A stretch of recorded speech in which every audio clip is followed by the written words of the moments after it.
एक छोटी सी कहानी। हम बुद्ध और उनके शिष्य एक वन से गुजर रहे होते हैं। बहुत देर वन में चलने के बाद बुद्ध और उनके सभी शिष्य एक विशाल पेड़ के नीचे बैठ जाते हैं। उस पेड़ के नीचे एक अलग सी शांति होती है। सभी लोग उस शांति को अनुभव कर रहे होते हैं।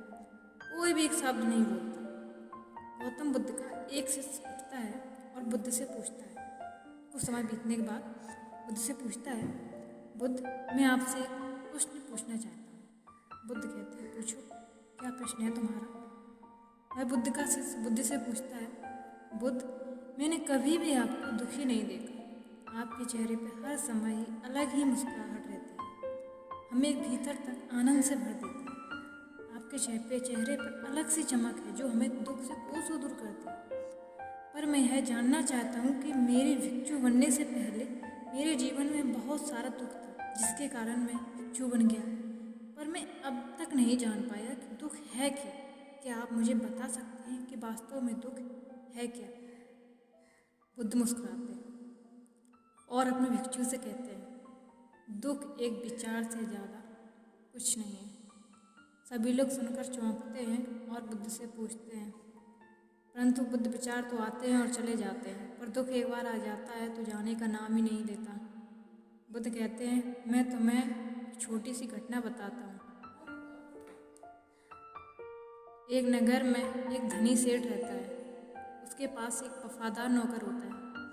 वह सेठ अपने नौकर पर बहुत विश्वास करता है। वह सेठ अपने नौकर कभी किसी बात के लिए शक नहीं करता, क्योंकि उसका नौकर वास्तव में ही बहुत ईमानदार था। एक बार उस सेठ को किसी काम से बाहर जाना पड़ता है। 2-3 दिनों के बाद जब वह सेठ वापस लौटता है तो वह एक कीमती सामान लेकर आता है। वह उस कीमती सामान को अपने कमरे में सजा कर रख देता है और अपने नौकर से कहता है, तुम्हें खास तौर पर इस चीज़ का ध्यान रखना। ध्यान रहे ये टूटे नहीं, यह मेरा बहुत प्रिय है। नौकर कहता है, मालिक, मैं पूरा ध्यान रखूँगा, आप चिंता मत करिए। भाई नौकर पूरे घर की सफाई कर रहा होता है। सफाई करते करते भाई सेठ के कमरे की सफाई करता है और सफाई करते वक्त सेठ की भाई कीमती चीज उसके हाथ से सफाई के वक्त फिसल कर गिर जाती है और नीचे गिरते ही भाई चूर चूर हो जाती है। सेठ को यह बात पता चलती है और वह नौकर के पास आता है और नौकर को खूब डांटता है, धमकाता है, पर ना तो वह इस नौकर को नौकरी से निकाल सकता है और ना ही उसे पीट सकता है, क्योंकि वह इसका बहुत वफादार पुराना नौकर है। इसलिए वह डांट धमका कर ही उसे छोड़ देता है। सेठ अपनी कीमती चीज़ के बारे में सोच सोच कर बहुत दुखी होता है। रात होती है, सेठ अपने कमरे में जाता है, लेट जाता है। सेठ बिस्तर पर करवट बदलता है, पर सेठ को नींद नहीं आता। वह बहुत बेचैन होता है। बेचैनी के कारण सेठ अपने कमरे में बाहर निकलता है और देखता है कि उसका नौकर निश्चिंत के साथ खर्राटे लेकर सो रहा है। यह देखकर वह और क्रोधित हो जाता है। वह सोचता है, इसने मेरी इतनी कीमती चीज़ तोड़ दी और इसे बिल्कुल भी चिंता नहीं है। मुझे यहाँ नींद नहीं आ रही और ये आराम से सो रहा है। पर सेठ कुछ कर नहीं पाता, क्योंकि वह उसका पुराना और वफादार नौकर था। सेठ वापस अपने कमरे में चला जाता है।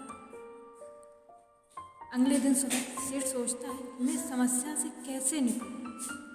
फिर सेठ को एक तरकीब समझ आती है। वह अपने नौकर के पास जाता है और अपने नौकर से कहता है, मुझे बहुत दुख हो रहा है, यह बताते हुए कि वह जो कीमती चीज़ कल तुमने तोड़ी थी वह मैं तुम्हारे लिए लाया था। मैं चाहता था कि मैं उसे तुम्हें उपहार में दूँ, परंतु क्या कर सकते हैं, अब तो वह टूट गई है। सेठ की बात सुनकर नौकर को धक्का लगा। नौकर सोचता है, अरे यह तो बहुत बड़ी गलती हो गई। भी इतनी कीमती और महंगी चीज़ मेरे लिए थी और वह मुझसे ही टूट गई। फिर क्या? उस नौकर के मन में बेचैनी पैदा हो गई, दुख पैदा हो गया। रात होती है और सेठ आराम से सोता है। वहाँ नौकर बेचैन रहता है, उसे नींद नहीं आती,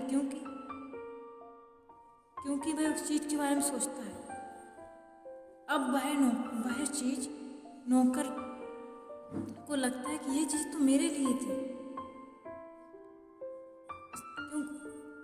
क्योंकि सेठ ने उससे कहा तुम्हारे लिए थी। अब तक उसे फर्क ही नहीं था कि ये चीज़ दूसरे की, तो उसे फर्क नहीं था।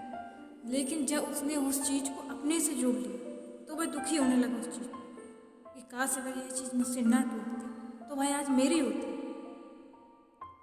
यह विचार कर करके नौकर रात भर नहीं सोता। तो बुद्ध कहते हैं दुख केवल एक विचार है, और यह विचार कैसे उत्पन्न हुआ? अपने आप किसी चीज़ से जोड़ने से। हम जिस भी चीज़ को अपने आप से जोड़ लेते हैं, उसे पकड़ने की कोशिश करते हैं, वह चीज़ हमें दुख देती है। क्योंकि वास्तविकता तो यही है कि कोई भी चीज़ हमसे जुड़ नहीं सकती। हर चीज़ आपके पास है, आपकी है, पर कुछ समय के लिए। उस समय के बाद वह आपसे दूर हो जाएगी। उस दूर होने की घटना को स्वीकार करें और आगे बढ़ें। दुख केवल एक विचार है।